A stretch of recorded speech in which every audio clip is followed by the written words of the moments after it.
une maison qui vous attend, se préallume, une porte qui s'ouvre toute seule et les lumières qui s'allument dès que la porte s'ouvre, c'est ce que je vous propose tout de suite grâce à des automatisations shortcut.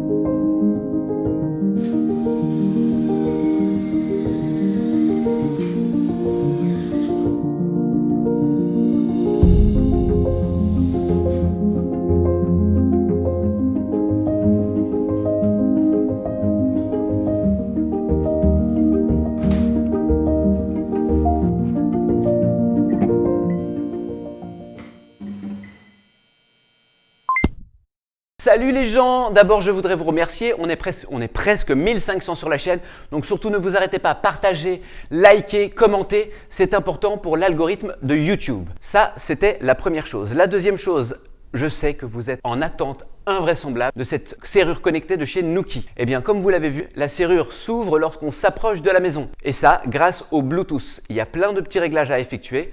Vous pouvez même demander que la serrure ne s'ouvre pas si vous n'êtes pas connecté au Wi-Fi, etc., etc. Il y a également plein de choses à voir au niveau des shortcuts, de pouvoir utiliser Siri pour lui demander d'ouvrir la porte.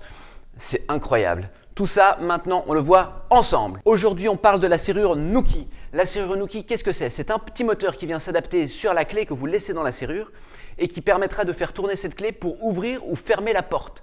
C'est vraiment sécurisé. Pourquoi? Parce qu'on ne change absolument rien et l'ensemble de cette serrure ne parle exclusivement qu'avec un pont qui est en interne chez vous. Je n'ai expressément pas activé les API de Nuki de manière à limiter au maximum les intrusions possibles au niveau de la serrure connectée. Alors, qu'est-ce qui se passe? Aujourd'hui, une serrure Nuki, ça se pose en à peu près 20 minutes. Il y a deux plaques différentes, une plaque qui se colle, une plaque qui se visse, en fonction de à quoi ressemble le petit morceau de cylindre qui sort de votre porte. Chez moi, j'ai dû faire un petit combo. J'ai utilisé la plaque à visser sur laquelle j'ai encore en plus collé du double face de manière à avoir la double certitude que tout ça ne bouge pas. Pourquoi? Parce que cet été, la serrure s'est décollée. Pourquoi décoller? Parce que la température du soleil qui vient par la vitre, parce que la porte chez moi est une porte vitrée, a été suffisamment élevée pour faire fondre la colle. Et le fait de fondre la colle, à chaque fois que la serrure s'ouvrait, elle faisait un petit effet et ce petit effet a fini par faire qu'elle a fini par se décoller. Un jour, je suis rentré à la maison et j'ai vu j'ai vu la serrure tourner autour de la clé parce qu'en fait, elle n'était plus du tout collée. Donc voilà, c'est des petits détails qu'il faut garder à l'esprit, mais ça reste un super produit. Donc chez moi, qu'est-ce que j'ai? J'ai la Nuki, j'ai le pont bridge qui permet d'ouvrir, de fermer à distance la porte, donc même si on n'est pas sur le réseau local. Et en plus, j'ai ajouté un petit keypad de chez Nuki pareil que j'ai collé à l'extérieur et qui permet aux enfants d'ouvrir et de fermer la porte. Je vous avoue, c'est un vrai plaisir de ne plus devenir le portier des enfants et de devoir leur ouvrir et de leur fermer la porte à chaque fois qu'ils rentrent après avoir joué à l'extérieur. Qu'est-ce que je peux vous dire de plus? L'ensemble des actions Nuki sont accessibles via HomeKit. Donc vous pouvez vérifier sur votre téléphone si la porte est verrouillée ou non verrouillée. Malheureusement, le capteur d'ouverture de porte de Nuki aujourd'hui est toujours en version bêta et n'est pas remonté dans HomeKit. C'est pas grave. Pour pallier à ce problème, j'ai installé un détecteur d'ouverture de porte qui s'appelle Eve Door and Window, connecté également en Bluetooth sur mon concentrateur HomeKit. Tout ça est parfait. Maintenant, on se retrouve sur le téléphone. Alors, ça ressemble à peu près à ça. Vous avez l'information comme quoi la porte est bel et bien déverrouillée. On va pouvoir verrouiller la porte en glissant sur le côté. Attention, ça va faire un peu de bruit. C'est parti.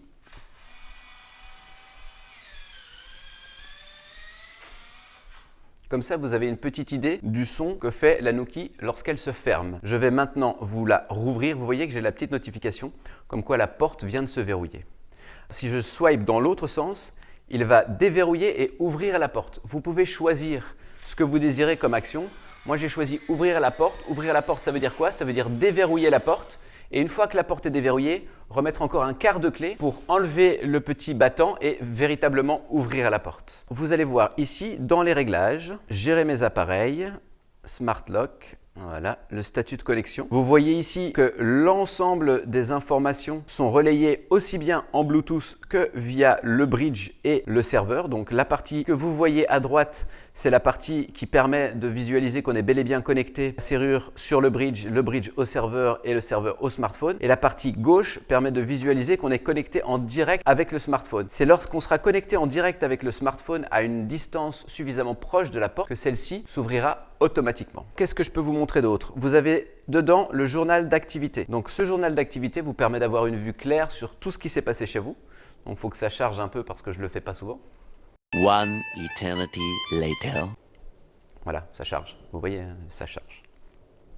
Oui, alors il y a beaucoup de données, donc ça peut parfois charger longtemps. Voilà, et donc vous voyez ici tout ce qui s'est passé. Vous voyez que moi j'ai ouvert la porte, que ça a été déverrouillé par HomeKit. Vous voyez que ça a été déverrouillé par moi, par le keypad avec le code des enfants, parce que vous pouvez mettre jusqu'à je ne sais pas combien, mais vous pouvez mettre énormément de codes différents, propres à chaque personne. Un code pour la femme de ménage, comme ça vous savez quand la femme de ménage ouvre la porte. Un code pour les enfants, comme ça vous savez quand les enfants ouvrent la porte. Et vous voyez également quand les personnes ont ouvert la porte via l'application. Donc ça c'est très pratique ce journal d'appel. Dans Gérer la Smart Lock maintenant, vous allez voir qu'il y a des petits réglages qui sont hyper importants. Donc vous avez la configuration de la position. Ça, je vais le couper parce que je ne veux pas que vous voyez où j'habite. Vous pouvez régler, première chose, choisir le type de porte. Donc si vous avez une porte avec une barre ou un bouton, ou si vous avez une béquille. Donc chez moi, il y a une barre, c'est ce qui a été sélectionné. La durée de déblocage, qu'est-ce que ça veut dire? Ça veut dire j'ouvre la porte, pendant combien de temps je vais laisser le loquet ouvert avant de le refermer? Chez moi, j'ai laissé le standard 3 secondes parce que ça suffit largement. Après 3 secondes, la porte est véritablement bien ouverte. Ensuite, j'ai choisi la fermeture à double tour de manière à ce qu'il y ait 720 degrés qui soient parcourus par la clé pour bel et bien fermer la porte à double tour lorsque la porte se ferme. Autolock, je peux l'activer, je ne l'active pas parce que sinon la porte se verrouille en permanence et ce n'est pas forcément nécessaire. Mais l'autolock vous permet après un certain temps, automatiquement, si la porte est toujours ouverte, de la reverrouiller. Le Lock and Go, c'est un truc très pratique. Vous avez sur la serrure la possibilité de pousser 2 fois le bouton central de cette serrure, donc juste au centre de la bague qui permet d'ouvrir et de fermer. Vous avez un bouton. Si vous poussez 2 fois sur ce bouton, la porte va s'ouvrir. Vous allez pouvoir sortir, refermer la porte derrière vous et dans un délai de 20 secondes, la porte se reverrouillera complètement. Le mode nuit, c'est à partir d'une certaine heure qu'elle se verrouille automatiquement. Ça, je ne le fais pas, en tout cas pas via l'application de Nuki. Je l'utilise, je le fais dans l'application maison. Ensuite, nous avons le mode économie d'énergie. C'est le mode qui permet de mettre la serrure en veille. Évidemment, si vous mettez la serrure en veille, il y a de fortes chances que ne capte pas votre téléphone lorsque vous arrivez à proximité. Vous allez devoir déverrouiller votre téléphone et être bien sûr d'être en contact avec la serrure via Bluetooth pour que celle-ci s'ouvre. Chez moi, je l'ai laissé en automatique. Type de pile, alors moi, je ne peux que vous conseiller de changer, de ne pas utiliser des piles de base. Je vais vous mettre ici une petite image des piles que moi j'ai mis dedans et je vous avoue que depuis que j'ai changé de pile, ça fait 4 mois que je n'ai pas dû recharger ces batteries. Donc ce sont des piles rechargeables, un peu similaires au pack que ce que Nuki propose depuis pas très longtemps. Vous voyez que là, je suis toujours à 72 pour les Français ou 72% de batterie et ça fait déjà 4 mois que je n'ai pas rechargé les piles de cette serrure. Le calibrage de la Smart Lock, partie qui permet de vérifier quand est-ce que ça se verrouille, quand est-ce que ça se déverrouille. Ça permet à la Nuki de vous retourner des effets d'état, genre la porte est ouverte ou la porte est fermée. On ne va pas faire de calibrage. Il y a plein de vidéos sur YouTube qui vous expliquent comment installer tout ça. On ne va pas faire ces choses maintenant. Vous pouvez activer Nuki Web, donc c'est ce que je vous expliquais tout à l'heure, je ne l'ai pas fait. Vous pouvez gérer les notifications, activer HomeKit, c'est indispensable dans notre configuration. Vous avez aussi les paramètres HomeKit. Alors, les paramètres HomeKit, le nom pour Siri, donc moi je l'ai appelé porte d'entrée. La maison dans laquelle elle est référencée, c'est ici. La pièce dans laquelle elle est référencée, c'est la cuisine. Et évidemment, toujours un bouton pour gérer les maisons. Donc c'est toute la partie HomeKit qui est intégrée dans Nuki. Nous, on ne va pas utiliser cette partie-là. Vous avez ici toute la partie appairage Bluetooth, donc le bouton de la Smart Lock. Vous avez aussi l'opération de verrouillage-déverrouillage. Alors, une pression, c'est intelligent, c'est si c'est ouvert, ça va fermer. Si c'est fermé, ça va ouvrir. Et 2 pressions, c'est le Lock and Go dont je vous parlais tout à l'heure. Vous pouvez également gérer la luminosité du cercle LED de la Nuki. Vous pouvez activer le voyant LED quand la porte est verrouillée et vous pouvez réinitialiser votre serrure. Quelque chose qui est bien intéressant et dont je vous parlais tout à l'heure, c'était les actions. Donc glisser vers la gauche pour ouvrir la porte et glisser vers la droite l'intelligent. Donc l'intelligent, si la porte est ouverte, il va la fermer. Si la porte est fermée, il va l'ouvrir. Et ouvrir la porte, c'est comme je vous l'expliquais, un déverrouillage complet et un quart de tour de clé supplémentaire pour ouvrir le loquet et que la porte puisse s'ouvrir toute seule, comme vous avez pu le voir tout à l'heure dans la séquence d'intro. Autre chose qui sont très intéressants et qui sont indispensables à gérer, c'est l'auto-unlock. Vous pouvez, dans les paramètres de l'auto-unlock, c'est là, paramètres d'expert. Donc, vous voyez ici la vérification geofence, je l'ai mise sur Wi-Fi. Parce que quand je rentre avec ma voiture dans le garage, je passe juste en dessous de mon domicile. Et le fait de passer juste en dessous de mon domicile, si je ne suis pas connecté au Wi-Fi, ne suffira pas à déverrouiller la porte. Ça nous est arrivé plusieurs fois de nous retrouver avec la porte ouverte parce qu'on était passé par le garage. Et ben, la porte a tout de suite capté qu'on n'était pas très loin, donc il l'a ouvert. J'ai donc activé la vérification de geofence via le Wi-Fi, de manière à être bien sûr qu'il n'ouvre la porte que quand je suis connecté au Wi-Fi, c'est-à-dire pas dans le garage, mais au niveau de la maison. Voilà, ça, c'était pour l'application Nuki. Maintenant, on va passer au raccourci parce que ça, je sais, vous adorez. Et nous voilà ensemble dans cette magnifique application qu'est Raccourci.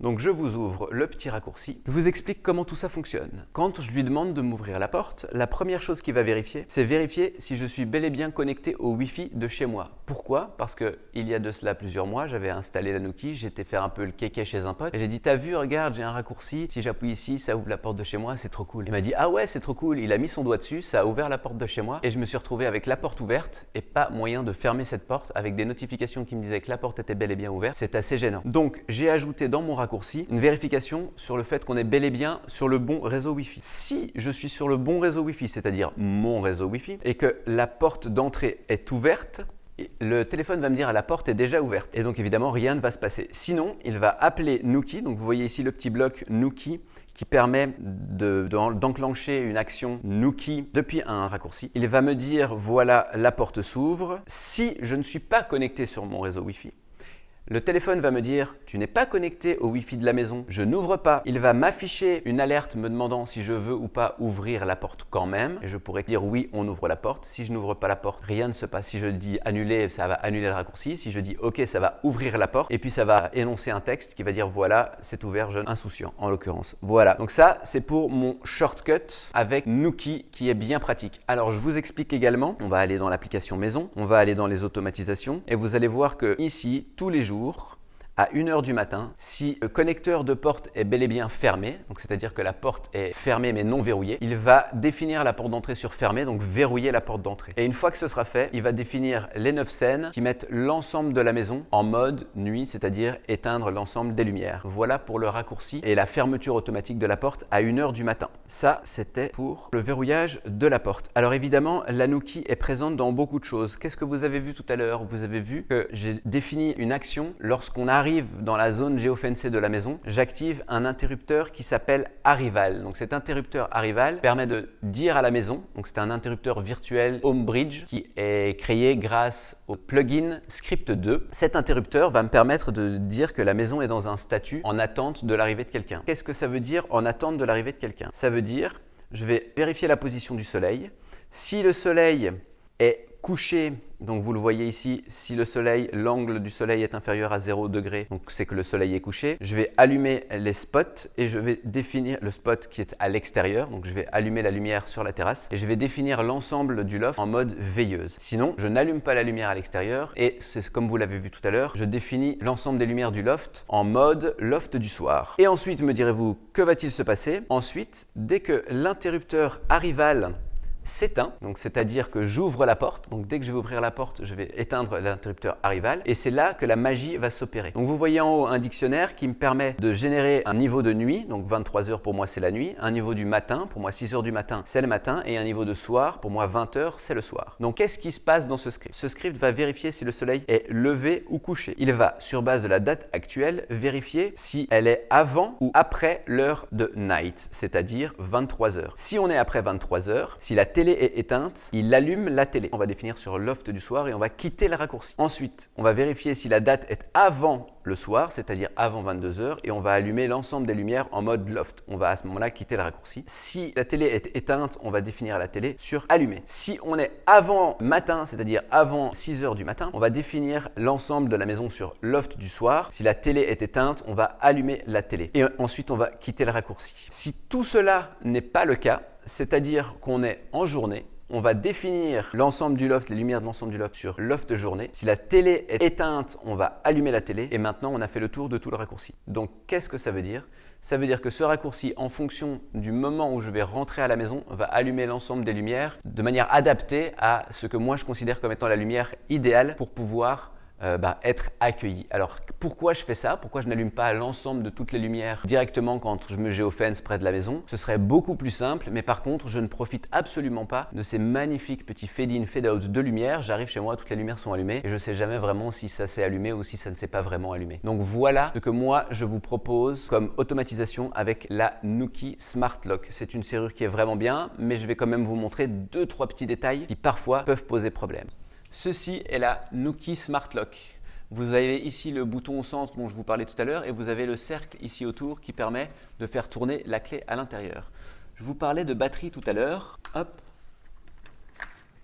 Vous avez ici les batteries que j'ai utilisées et qui sont préconisées par Nuki, enfin qui étaient préconisées par Nuki avant qu'ils proposent leur propre système de charge. Elles sont vraiment efficaces, comme vous le voyez, je les charge vraiment pas souvent. Pourtant, elles sont toujours à plus de 70% de charge. Je vais démonter la serrure et vous voyez derrière la petite plaque. Alors, vous avez deux plaques. Une plaque A qui s'attache avec des petites vis, ici 3 petites vis autour de votre cylindre qui va dépasser de la porte. Moi, vous voyez ici, la largeur sur laquelle on peut coller n'est pas très large. Donc, qu'est-ce que j'ai fait? J'ai utilisé celui-là malgré le fait que mon cylindre ne dépasse pas suffisamment. Mais j'ai été mettre derrière cette plaque du double face ultra résistant, même avec un peu de système d'aimant à l'intérieur. Et en plus, je vais vous le montrer sur le côté ici.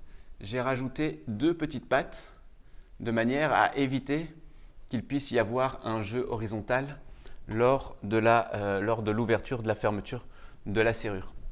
Donc vous voyez, c'est complètement sécurisé, c'est toujours la même clé, donc il n'y a pas de changement de cylindre. Le seul changement de cylindre qu'il pourrait y avoir, c'est si vous n'avez pas un cylindre. Sécurité, c'est quoi? C'est vous avez une clé d'un côté, mais vous pouvez toujours rentrer une clé de l'autre côté et ouvrir la porte quand même. Alors on va replacer, donc vous voyez ici, le moteur derrière, la petite fente dans laquelle la clé va venir s'insérer. On insère la clé dedans, ça se clipse tout seul. Ensuite, on prend les piles, on les met à l'intérieur et la serrure va se régler. On va le voir. Il vient de capter qu'il avait de nouveau des piles. Il va vérifier qu'il peut toujours bien fermer la porte et ouvrir la porte de manière autonome. Voilà, comme ça vous avez une petite idée du son que fait la serrure. Et là, elle se réouvre, vérifier que tout ça fonctionne toujours comme il faut.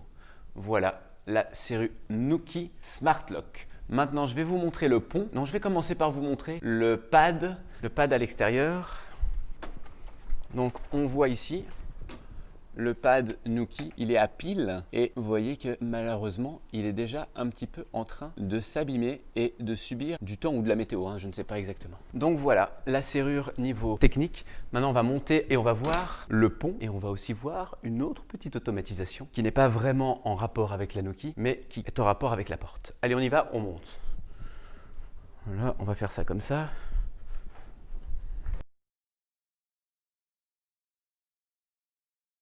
Donc, parlons de ce petit raccourci. L'automatisation, c'est dès que la porte de la cuisine s'ouvre. On va attendre 5 secondes. Si au-delà de 5 secondes, bien, la porte n'est toujours pas fermée, on va rentrer dans une boucle qui va se répéter 25 fois. La première chose qu'on va faire dans cette boucle, c'est vérifier si l'état de la porte est toujours ouvert. Si l'état de la porte est toujours ouvert, on va définir le hub Aqara sur allumé en rouge. On va ensuite attendre une seconde. On va ensuite définir le pont Aqara sur éteint. On va ensuite réattendre une seconde. Pourquoi réattendre une seconde? Parce qu'effectivement, si je ne réattends pas une seconde, on va avoir un allumé éteint, comme on disait la dernière fois. Et ça va me permettre de faire la boucle et d'arriver de nouveau sur un rallumage une seconde après. Évidemment, à chaque passage, il va vérifier que la porte est toujours ouverte. Si la porte est toujours ouverte, il va continuer à faire sa boucle de clignotement. Sinon, si la porte n'est plus ouverte, il va quitter le raccourci de manière à briser la boucle à partir du moment où la porte est refermée. Donc si je joue le raccourci maintenant, il va jouer l'ensemble du raccourci, c'est-à-dire attendre 5 secondes. Il va ensuite vérifier que la porte est ouverte. Si la porte n'est pas ouverte, il va passer dans le sinon et quitter le raccourci. Voilà pour le raccourci de clignotage de porte.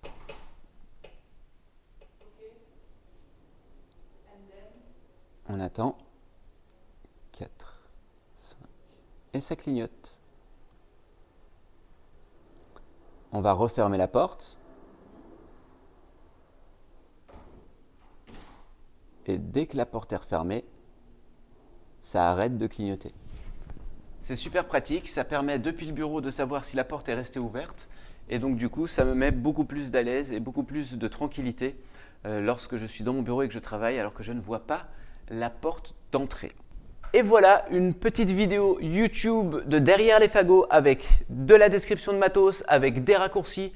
J'espère que vous avez kiffé. Les liens de tous les produits sont en description. Faites-vous plaisir, faites plaisir aux autres plus que même à vous. Achetez-leur des serrures connectées, ils vont trouver ça trop cool. L'algorithme de YouTube ne fait que remonter les YouTubeurs avec lesquels les gens interagissent, pour lesquels les gens partagent, pour lesquels les gens like. Donc je vous invite maintenant à utiliser votre souris pour activer la cloche des notifications si vous êtes déjà abonné, vous n'êtes pas encore abonné mais vous êtes toujours occupé à regarder cette vidéo, mais abonnez-vous maintenant, vous faites n'importe quoi. Je dois vous le dire à chaque fois, c'est incroyable. Surtout, vous n'oubliez pas la petite cloche des notifications, le pouce qui va bien, le commentaire pour dire bonjour. C'est tout pour moi. Aujourd'hui, c'est fini. Il y aura d'autres vidéos encore. Je continuerai à vous faire des shortcuts. Probablement la prochaine sera essentiellement basée sur les shortcuts avec des petits trucs et astuces par rapport à l'ensemble des infos et en tout cas les problèmes que les gens qui sont abonnés sur Instagram, SEBICBO_, n'oubliez pas de vous abonner. Les gens qui sont abonnés sur Instagram sont revenus vers moi et ont pas mal de problèmes avec les raccourcis et avec certains petits points spécifiques de ces raccourcis. Donc on fera probablement une vidéo exclusivement dédiée aux raccourcis avec l'explication de comment stocker des variables, comment exploiter des variables, comment briser des boucles, etc. etc. Si ça vous intéresse, je vous l'ai déjà dit mais je vous le redis, on s'abonne, c'est en bas que ça se passe, vous n'oubliez pas la cloche des notifications, vous allez rater tout ce qui se passe si vous ne prenez pas la cloche en même temps. J'ai une vidéo tous les 2 mois donc vous inquiétez pas, vous ne serez pas submergé. J'espère que ça vous a plu, c'est la fête, comme ça.